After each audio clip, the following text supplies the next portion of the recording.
দেশে বিদেশে সমাদৰ লাভ অসমত উৎপাদিত জৈৱিক চাহ।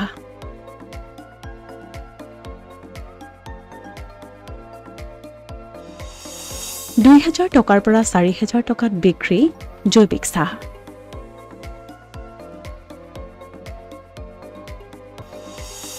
মৰিয়নিৰ ক্ষুদ্ৰ চাহ খেতিয়কৰ ব্যতিক্ৰমী প্ৰয়াস।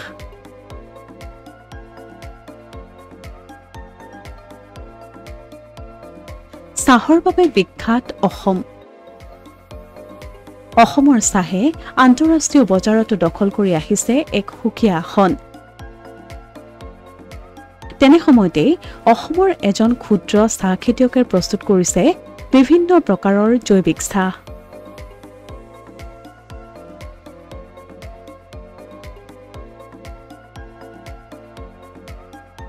মৰিয়নিৰ নগাটেৰা অঞ্চলৰ এই ব্যক্তিজন হৈছে কৃষ্ণপ্ৰসাদ শৰ্মা। শৰ্মাই প্ৰায় 5 বছৰৰ পূৰ্বে নিজৰ ঘৰৰ বাৰীত থকা 2 বিঘা মাটিৰ চাহ বাগিচাত সম্পূৰ্ণৰূপে জৈৱিক চাহ উৎপাদন কৰি বিভিন্ন প্ৰকাৰৰ অৰ্গেনিক টি প্ৰস্তুত কৰি এখন বজাৰ লাভ কৰিবলৈ সক্ষম হৈছে। বিশেষকৈ green tea, Orthodox T, blue T নিজ গৃহতে প্ৰস্তুত কৰি বজাৰত বিক্ৰী কৰি স্বাৱলম্বী হ'বলৈ সক্ষম হৈছে ক্ষুদ্ৰ চাহ খেতিয়কগৰাকী। প্ৰতি কিলো জৈৱিক চাহ $২,০০০ টকাৰ পৰা $৪,০০০ টকাৰ ভিতৰত উপলব্ধ হৈছে বজাৰত। চাহ আমি এতিয়া ঘৰতে হাতে যিটো handmade green tea, Orthodox, blue এই তিনিটা বিশেষকৈ কৰিছোঁ। আৰু লগতে যোৱা বছৰ শেৱালি ফুলৰ ছিজনত যিটো শেৱালি ফুলৰ লগত গ্ৰীণ টি প্ৰচেছ কৰি পিনে এটা বনাইছিলোঁ, সেইটো পৰীক্ষামূলকভাৱে। আৰু এটা পৰীক্ষামূলকভাৱে চাইছোঁ বৈজ্ঞানিক গুণ আছে এইটো বাঁহৰ পাতৰ কোঁহটোৰ পৰা। এইটো আমাৰ সমীৰ বৰদলৈ ডাঙৰীয়া গুৱাহাটীত যিটো কৰি আছে, তাকে তেখেতৰ পৰা অকণমান ইনস্পায়াৰ হৈ পিনে কৰি চাইছোঁ। গতিকে অলপ দিনৰ আগতে কলিয়াবৰ কলেজৰ ছাত্ৰ ছাত্ৰী চাহৰ যিখিনি চাহ স্নাতক চাহৰ তেখেতসকল আহিছিলে, আহি মোৰ লগতে দিনটো থাকিলে। তেখেতসকলক ইয়াত শিক্ষামূলক ভ্ৰমণ এটাত মই অকণমান সহায় কৰি দিলোঁ দিনজোৰা।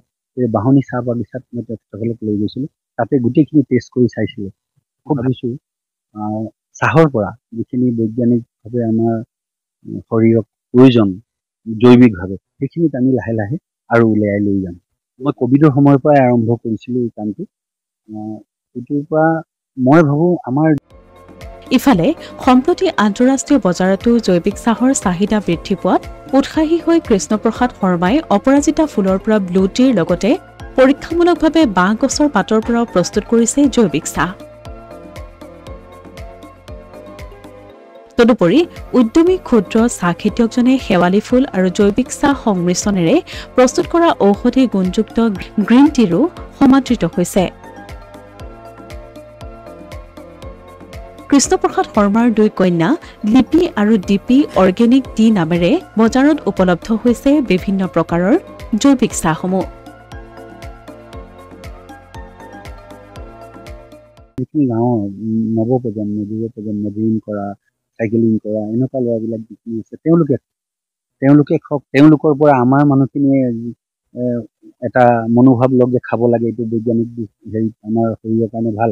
এতিয়া মোৰ মেক্সিমাম যোৰহাট জিলাৰ ভিতৰতে যায়গৈ, কিন্তু আমাৰ ইয়াতে গিবন ৱাইল্ড লাইফ চেঞ্চুৰী আছে। চেঞ্চুৰী দাঁতিতে আমাৰ গিবন এই ৰিজৰ্ট আছে, বন্ধু দিগন্ত গগৈ।